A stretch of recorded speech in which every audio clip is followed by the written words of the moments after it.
Bangladesh agency ও দালালের মারে চুদি চুতমারানির পোলারা India Nepal Pakistan থেকে বিদেশ বাড়িতে লোকজন আহে 1,50,000 টাকা হলে হয়ে যায়। সব ধরনের সুযোগ সুবিধা পেয়ে থাকে।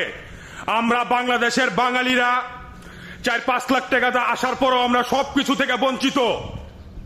এই সমস্ত গরিব দুঃখী মানুষ কিস্তির উপরে টাকা নিয়ে সুদের উপরে টাকা নিয়ে আরে চুতমারানির পোলা বসত বাড়ির পেপার ব্যাংকে জমা রাখা বিদেশ বাড়িতে আসে।